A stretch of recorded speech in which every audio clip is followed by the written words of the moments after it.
descuides el don que hay en ti, que te fue dado por medio de la imposición de manos del presbiterio, ¿no? ¿Se acuerdan ustedes, no? Y obviamente pues esto fue alentador para él, para que siguiera adelante, para que no desmayara, para que siguiera firme, ¿no? En toda la obra que se había presentado. Pero también otro detalle que estuvimos comentando la última vez, vimos que había de alguna u otra manera cierta duda en que Pablo haya escrito las epístolas pastorales. Esta es la primera de las epístolas pastorales, primera de Timoteo, segunda y Tito. Entonces, realmente, supuestamente hubo cierta duda acerca de las pruebas de su autenticidad, de la autenticidad de estas cartas. Las supuestas señales de no autenticidad, yo les dije anteriormente, o falsificación, son por ejemplo el tipo de lenguaje paulino, estilo no paulino más bien. En segundo lugar, también había otra supuesta señal, la oposición de las epístolas pastorales, del gnosticismo. El gnosticismo se oponía tremendamente en el siglo II. Y en tercer lugar, la discrepancia entre las pastorales y el libro de los Hechos. Había esa discrepancia. Se supone que Pablo fue muerto al final del único confinamiento romano que se relata ahí en Hechos, y de ahí se concluye que Pablo no pudo haber sido el autor de las epístolas, ¿no? Y siempre te vas a encontrar este tipo de oposición. Y bueno, vimos que la vez pasada que hasta 1804 aproximadamente, cuando Schmidt negó que Pablo escribiese estas epístolas, toda la iglesia, incluso los no creyentes, aceptaban estas cartas como genuinas del apóstol Pablo, y desde entonces se había hecho común señalar estos libros incluso como falsos. Fíjate nada más, qué tremendo, ¿no? Qué tremendo, como si pudiera ser falsa la verdadera piedad y todos los elementos que Pablo nos habla ahí en sus epístolas. Entonces, la mayoría de los liberales y algunas personas, por otra parte, conservadoras, tenían problemas en aceptar estos libros como genuinamente paulinos, o al menos totalmente como tales. Por eso les di aquí evidencias tanto internas como externas. Vimos la primera parte, que eran evidencias externas. La evidencia externa daba crédito a Pablo como autor de las epístolas pastorales, y es muy enérgica. De hecho, si esto fue el único criterio para aceptación o rechazo, ganarían sin ninguna discusión. Por ejemplo, Irineo fue uno de ellos. Esto ya no está, ahorita esto ya es en evidencia interna, pero ahorita estoy repasando nada más para que logremos estar en el ambiente, en el entendimiento de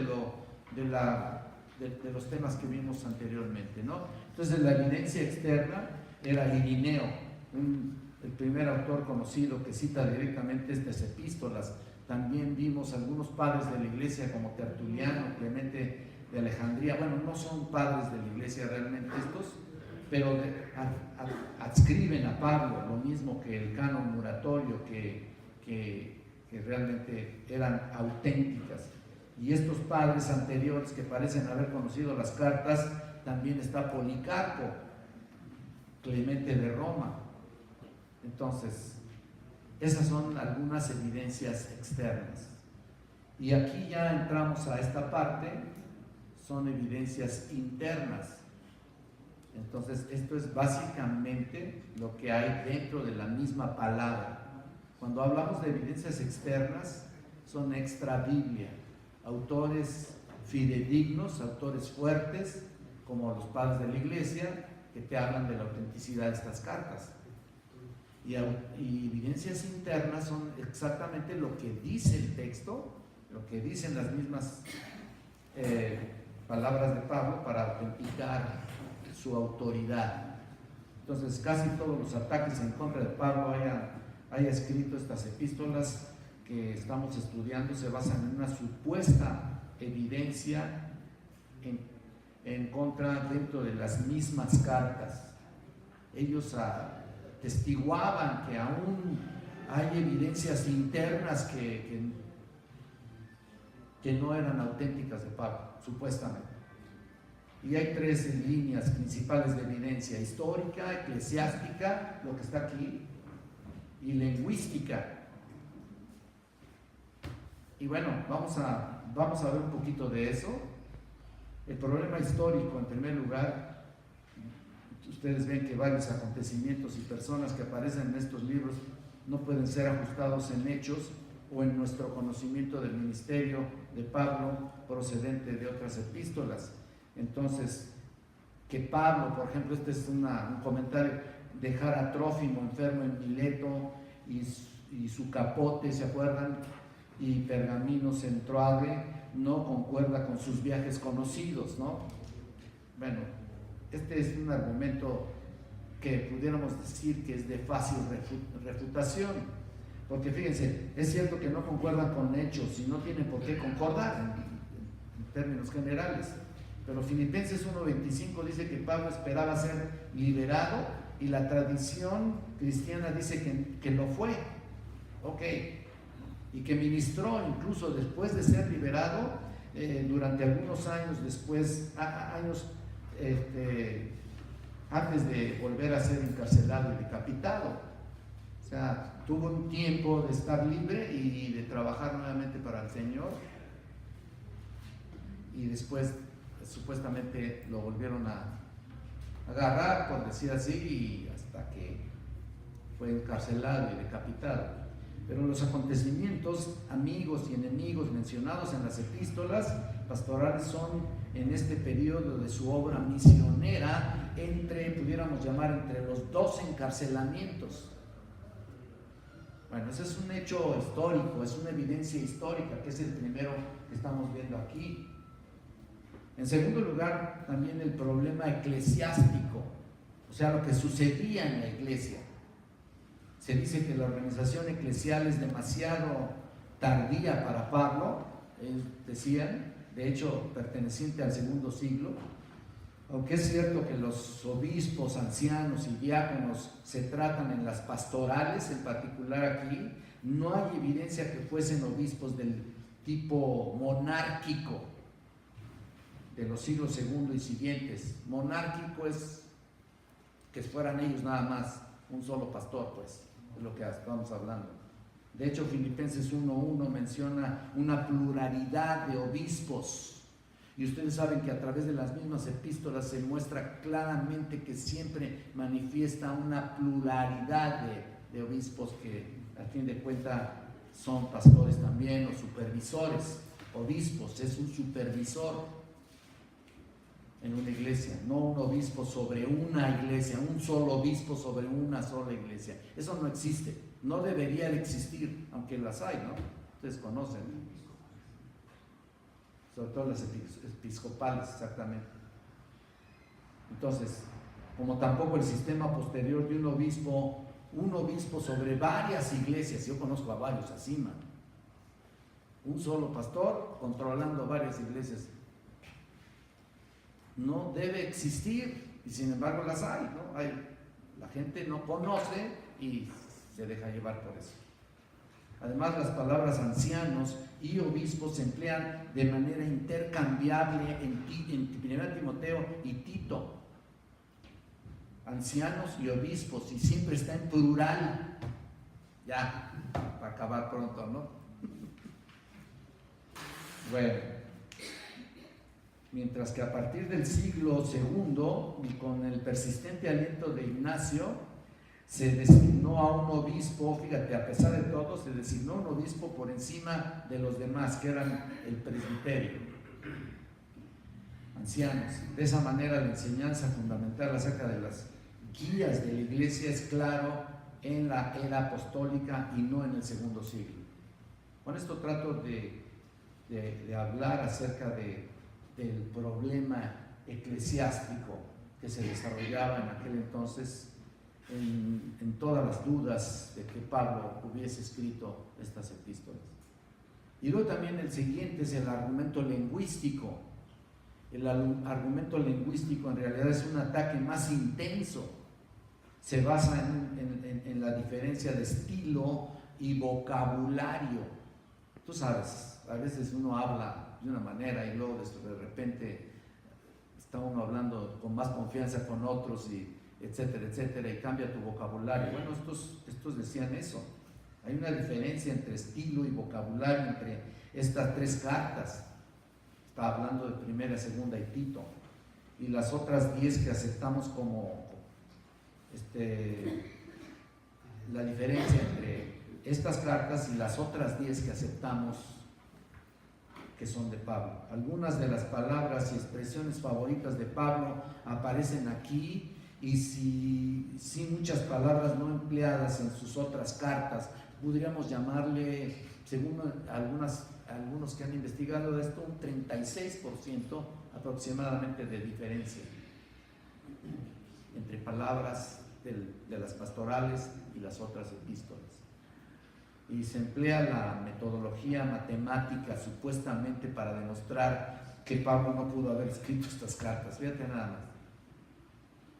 ¿Quién sabe por qué tiene que utilizar este tipo de evidencia? Tratar de demostrar la no autenticidad de las cartas por medio de un sistema matemático. Yo sinceramente no lo entiendo, ¿no?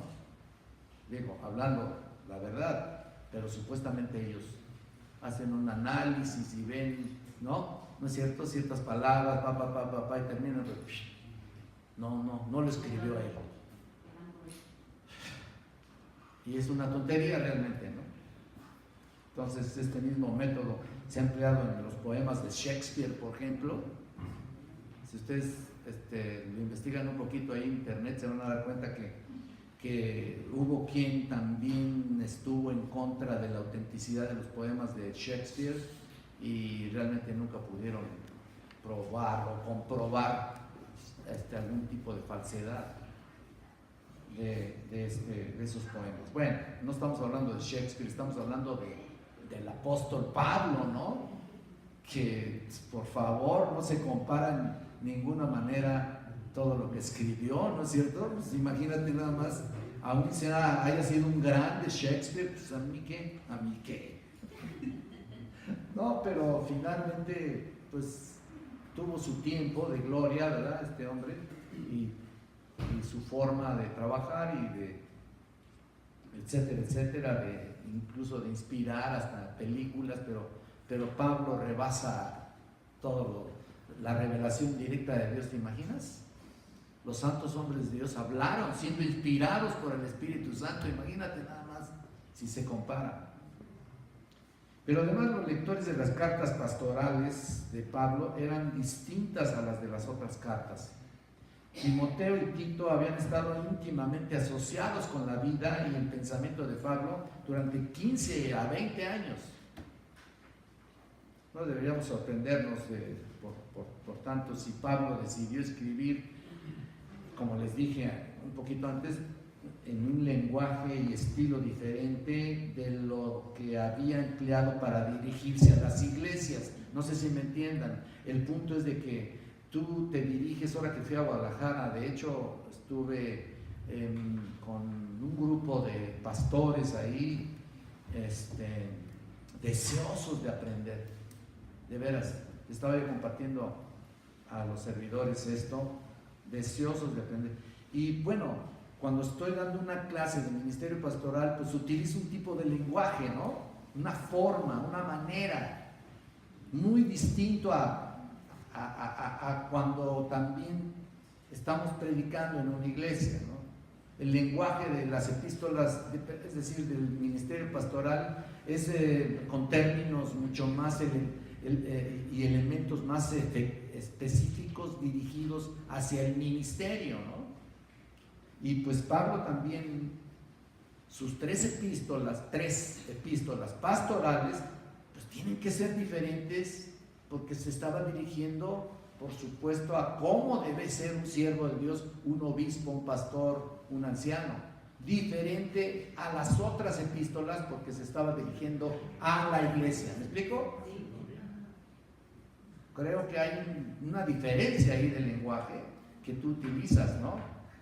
Bueno, pues esa es la acusación hacia Pablo de que, ¿no?, utilizó un lenguaje distinto, diferente.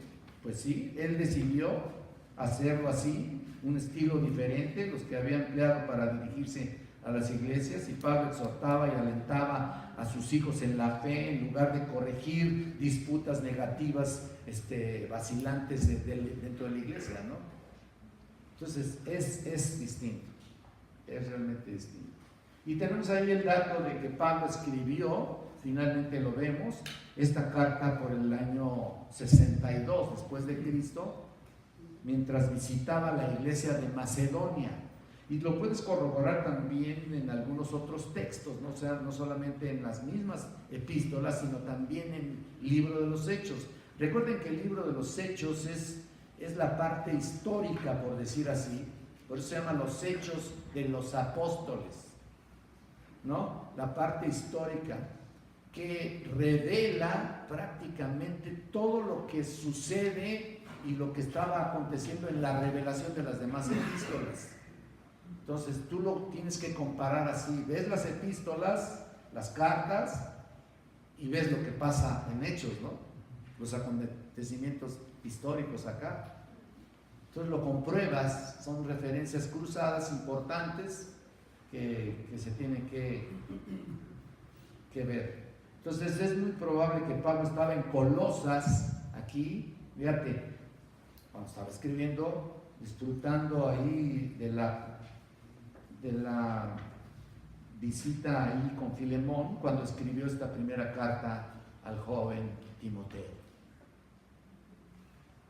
Bueno, Filemón 22, a ver si da una referencia, lo tengo aquí, y créanme que a veces no lo checamos así directamente, pero podríamos verlo acá. Filemón está un poquito antes de Hebreos, en el versículo 22, dice aquí: prepárame también alojamiento, porque espero que por vuestras oraciones os seré concedido. Entonces ahí estaba visitando a Filemón, ahí, cuando escribió supuestamente esta primera carta. Pablo planeaba regresar también incluso pronto a Éfeso. Tú lo ves aquí también en 1 Timoteo 3:14, cuando dice: no descuides el don que hay en ti, que te fue en 3:14. Estoy dando otro. Cuando dice aquí: esto te escribo, aunque tengo la esperanza de ir pronto a verte. Uno tiene que cotejar, hermanos, cada detalle de lo que está aconteciendo en las epístolas para que te des cuenta cómo va hilando las cosas de una manera histórica, ¿no? Cada detalle, cada aspecto. Pero los asuntos en la iglesia de Éfeso eran tan urgentes que no se atrevió a dilatar su consejo a su ayudante. Y esta carta está llena de estímulo para un obrero cristiano joven que estaba enfrentando muchos problemas difíciles en una iglesia, en una ciudad grande, ¿no? Realmente. Éfeso era una ciudad grande. Ya hemos hablado, cuando hablamos de la carta de Efesios, más o menos hablamos algunos datos históricos de lo que era Éfeso. Podemos resumir que era una carta de estímulo también, no solamente de ver ahí los requisitos pastorales, de los requisitos de qué deben ser o cómo deben ser los pastores, ancianos, obispos, todos ellos, sino también de estímulo a su joven discípulo Timoteo, porque tenía problemas, como les dije, estaba joven y tenía problemas para enfrentar un ministerio, ¿no? De esta envergadura, ¿no? Tremendo. Entonces, por ejemplo, Timoteo era un joven que procuraba pastorear personas mayores, por ejemplo, Y esto no es fácil hacer en un joven. Tú lo ves en el 4:12, ¿no? Que ninguno tenga en poco tu juventud. Esa es la referencia que tenemos para entender que realmente pudiera estar queriendo ministrar a personas mayores que él, y Pablo lo alienta. No, ninguno tenga en poco tu juventud, ¿no? Sino sé ejemplo a los creyentes en palabra, conducta, amor, espíritu, fe y pureza. Y en el 5:1 también, no reprendas al anciano, sino exhórtale como a padre. Y está refiriéndose a un anciano no de ministerio aquí, sino de edad. Y quede eso claro, porque luego lo utilizan para lo que les digo. Y luego, pues, obviamente, Timoteo echaba mucho de menos a Pablo y quería desistir de alguna manera, ¿sabías eso? Decía yo, ¿en qué bronca me metí, no? Como decimos a veces, ¿no? Si he sabido, ni le entro, ¿no? No tanto así, pero lo podemos ver en el 1:3, cuando le dice aquí, como te rogué que te quedases en Éfeso cuando fui a Macedonia para que mandases a algunos que no enseñen diferente doctrina. Y en el 1:4 también, ni prestes atención a fábulas y genealogías interminables que acarrean disputa más bien que edificación de Dios, que es por fe, así te encargo ahora. La carga era mucha, mucha, sinceramente. Y Timoteo pues enfrentaba todo eso y era difícil de veras hacerle frente. Imagínate, para nosotros, grandes, mayores, la carga, el peso de llevar adelante la iglesia es bastante difícil. Imagínate para un joven inexperto, relativamente joven, estamos hablando de un hombre de alrededor de 30, 35 años, Entonces era difícil, y incluso él no debía descuidar, aquí lo dice en el 4:11, no descuides,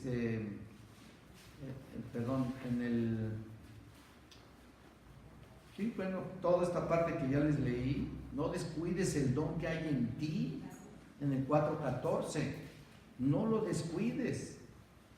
O sea, descuidaba sus deberes pastorales y su vida devocional como líder cristiano, si no nos tuviera esta recomendación. No descuides el don que hay en ti. Justo es lo que decía yo precisamente en la clase que tuve de ministerio pastoral ahí en Guadalajara, viendo la situación que están enfrentando los hermanos de todo tipo. Ustedes no tienen que descuidar el don que hay en ustedes, específicamente su don y su llamado. Les hago yo referencia mucho en esa clase. Entonces, cuidado con descuidar nuestra vida espiritual, ¿no? También Timoteo había tomado algunas decisiones precipitadas, ¿sabías? Especialmente respecto a los dirigentes de la iglesia, y eso le había causado algunas dificultades. Velo en el 5:17. Mira, los ancianos que gobiernan bien sean tenidos por dignos de doble honor, mayormente los que trabajan en predicar y enseñar. Pues la escritura dice, no pondrás bozal al buey que trilla, y digno es el obrero de su salario. Contra un anciano no admitas a su acusación sino con 2 o 3 testigos. Y luego fíjate lo que le dice Pablo. Primero, no admitas ninguna acusación sino con 2 o 3 testigos. Esto de 2 o 3 testigos no es que hayan visto el problema o el pecado del anciano, no, simplemente que estén ahí. Creo que lo he hablado en otra ocasión, que sean simplemente testigos de la exhortación que se hacen ahí. Pero luego lo que dice, ¿no?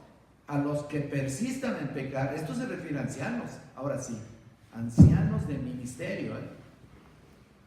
Había personas que estaban en el ministerio y estaban pecando.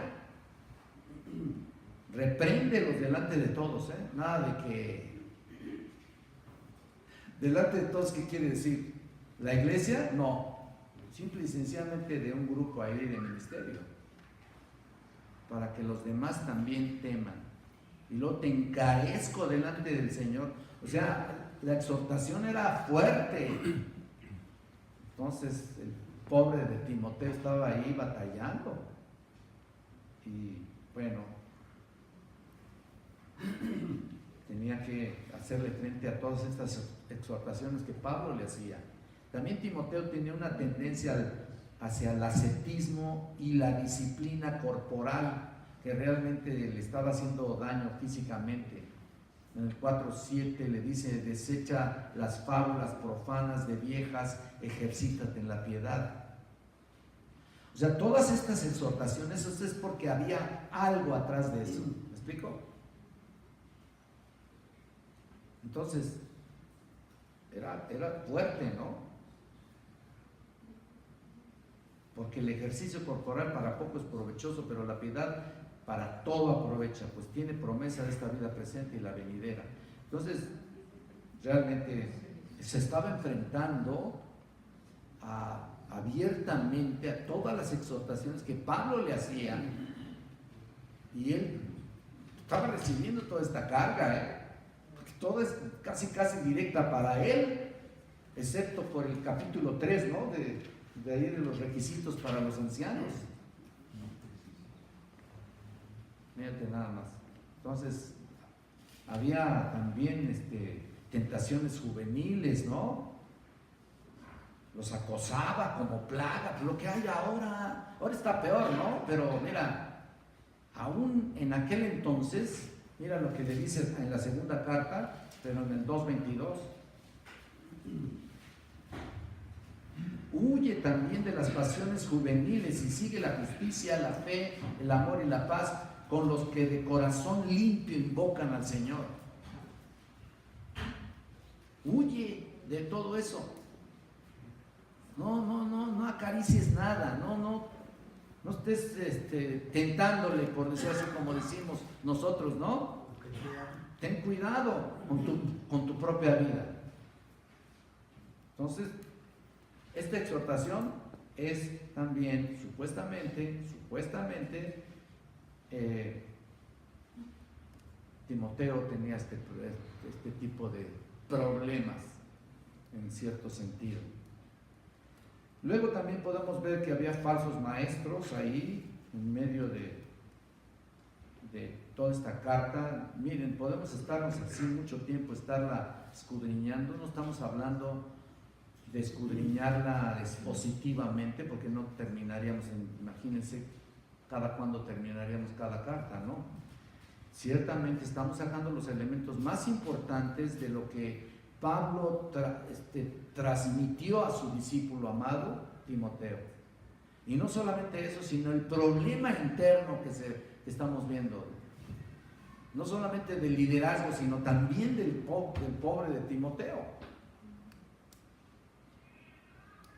Entonces, Timoteo necesitaba ese consejo respecto a cómo manejar los asuntos de la iglesia, especialmente referente también a las viudas, ¿se acuerdan? En el 3:1 ahí, a las viudas. Estamos hablando de ya no sé si es de la segunda o de la primera.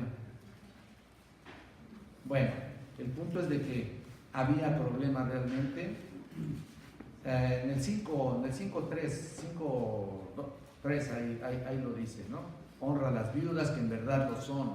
Ahí está. Y también el 4, si alguna viuda tiene hijos, nietos o nietos, aprendan estos primero a ser piadosos para con su propia familia y a recompensar a sus padres, porque esto es bueno y agradable delante de Dios. Mira, cuánta recomendación. Era una avalancha de recomendaciones. Y él tenía que guardar todo eso, escribir todo eso, que seguramente fue directamente Pablo. A veces tenía Pablo alguien que le estaba escribiendo lo que él quería que mandara, y a veces él mismo lo hacía. esto posiblemente haya sido él directamente, ¿no? ¿No te acuerdas? No. Pero bueno, solamente una suposición. Ahora tenemos ahí el tema, aquí. Ah, mira, esto no se los pasé, perdónenme. Miren, esto es lo que precisamente lo tienen ustedes en las hojas, ¿no? Sí. A ver. Ahí está. No me acordaba que lo tenía aquí en las diapositivas, pero aquí tenemos el tema. Básicamente es liderazgo. En otras palabras, es un manual. Este es un manual tan valioso que no solamente es para los pastores, se los digo sinceramente, es para todos y cada uno de nosotros. Porque tú puedes encontrar aquí elementos específicos que conciernen con tu propia vida. No solamente para los que estamos al frente de una iglesia, sino para toda la grey. Es un manual importante. Primera Timoteo es una carta, se puede decir que práctica, que contiene instrucción pastoral, por supuesto. Y bueno, él tenía que transmitir estas grandes necesidades. No pudiera hacerlo de otra manera. Fíjate qué capacidad del apóstol Pablo. Bueno, por supuesto, toda una revelación directa del Espíritu Santo, para luego mandarle esta carta a su amado Timoteo para ordenar las cosas como deben ser en la iglesia. Ahora sí que a larga distancia, ¿no? ¡Wow! Tú dices, ¡qué maravilla!, ¿no? Entonces, estas son verdades específicas, muchas verdades teológicas importantes, tales como la función apropiada de la ley en el 1.5, la salvación en el 1.14 al 16, por eso digo que es para todos. Los atributos de Dios en el 1.17, el Rey inmortal, invisible, al único y sabio Dios. Ahí están los atributos de Dios aquí en el 1.17. ¿Estás viendo ahí? Y luego la caída, ¿no? Las caídas, por supuesto, en la persona de Cristo en el 3.16.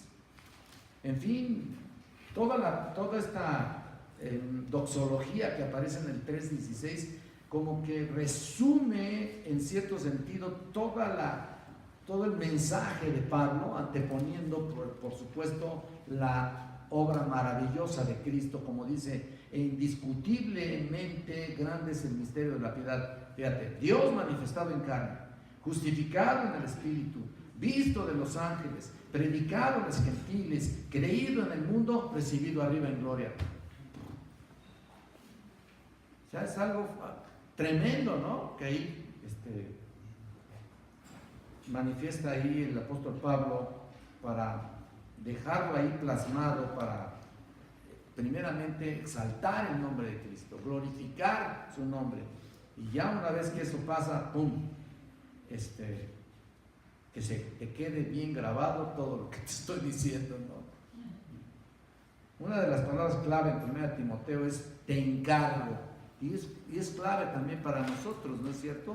Como iglesia, aunque yo lo digo a veces con otras palabras, también alguno de los pastores lo dice con otras palabras, pues te encargo. O a veces el te encargo se traduce también como te mando, fíjate. O sea, yo nunca les he dicho así, pero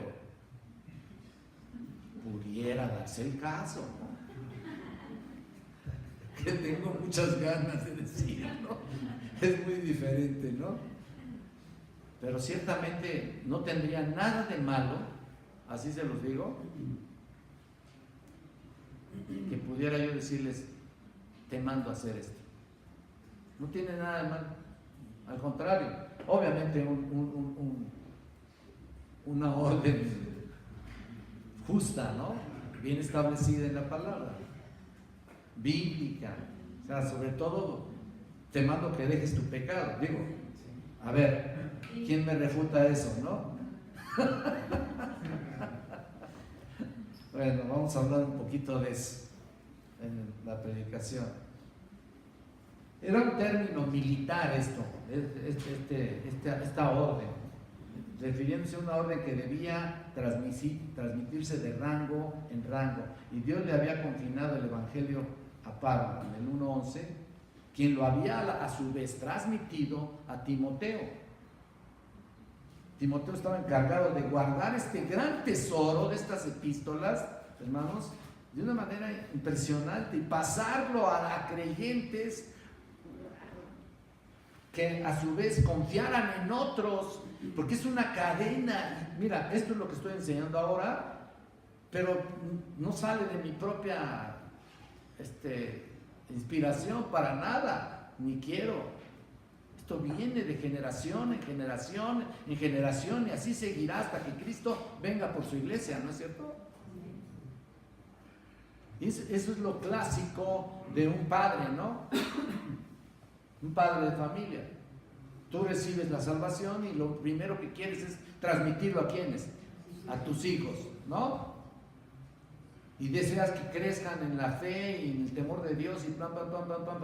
Llegas y ves que se convierten, gloria a Dios, a veces tardan en convertirse y te queda uno temblando un tiempo, y ya total que si se convierten, ¿qué pasa? Ellos también a su vez van a pasar lo mismo, porque es la idea precisamente del temor de Dios.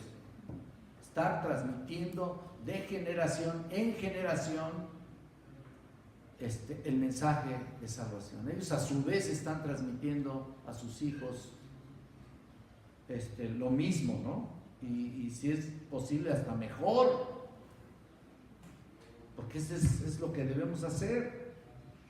Entonces, todas estas epístolas pastorales no solamente son un mensaje específico a cómo deba estar delineado un anciano, un pastor, un obispo. No solamente eso, sino a crear realmente un mensaje específico a toda la iglesia, en todas las áreas. Que luego, sinceramente, a veces no se recibe bien, o a veces no se entiende bien, o a veces las órdenes que Dios nos da, ya no es orden mía, sino lo que dice aquí, ¿no? Pueden quedar plasmadas en tu vida y en tu corazón en un momento determinado, y posiblemente otras veces te entren por un oído y te salgan por el otro, ¿no? Es parte de la vida, ¿no? Eso puede suceder. Bueno, pero seguiremos trabajando de esa manera. Entonces, el tema básico de 1 Timoteo se resume en el 3:15, que la gente, no tú, sepa de manera cómo conducirse. Ahí citarlo, porque citarlo sepas cómo debes conducirte en la casa de Dios, que es la iglesia de Dios viviente y columna y baluarte de la verdad. La iglesia es columna y baluarte de la verdad. Está por encima de seminarios y de comités y de presbiterios y de sínodos y de lo que me quieras poner encima. La iglesia está por encima de todo eso, porque Cristo lo estableció. Ya todo lo demás es invento del hombre ahí, querer poner organizaciones y un montón de cosas. Es un organismo vivo, aunque tiene elementos de organización, por supuesto. Tratamos de ser organizados, pero realmente no es una organización, es un organismo vivo la iglesia. Entonces, hay que saber cómo conducirse ahí en la iglesia. Es un libro de saber cómo para el joven pastor y para el miembro de la iglesia, los miembros de la iglesia. Entonces ahí está. Sin embargo, la gente, o a veces nosotros, me involucro yo, descuidamos y abusamos de no poner especial atención lo que Dios nos quiere ordenar. O tal vez sí lo oímos, pero no obedecemos. ¿no? Que por lo general esto último es lo que sucede en una iglesia. Pueden oír todas las verdades que quieran oír y podemos estar enseñando aquí profundamente la teología y sin embargo, ¿qué? No es garantía que haya obediencia. Ya eso depende de cada uno de nosotros. Así que hermanos, oremos mientras estamos en este mundo para obedecer la palabra de Dios. Solamente tienes una vida, una sola vida. No la descuidemos, le echemos a perder. Así que, bueno hermanos, creo que luego vamos a ver lo del bosquejo porque ya no me da tiempo, aunque tengo unos minutitos todavía. Ciertamente el bosquejo pues, todavía me tarda todavía me tarda. Así que vamos a pararle aquí. Yo creo que aprendimos un poquito de cómo está configurada las epístolas, un poquito del mensaje de Pablo, cómo fue transmitido a su amado Timoteo, de cómo deben ser los ancianos y pastores y por supuesto cómo deben conducirse cada uno de nosotros, ¿no? Aprendimos un poquito. Bueno, vamos a orar y vamos a esperar la reunión general. Señor, te damos gracias por tu amor, por tu paciencia con nosotros. Te pido que sigas bendiciendo nuestra iglesia y la sigas alentando y fortaleciendo. En Cristo Jesús. Amén. Gracias, hermanos. Preparémonos.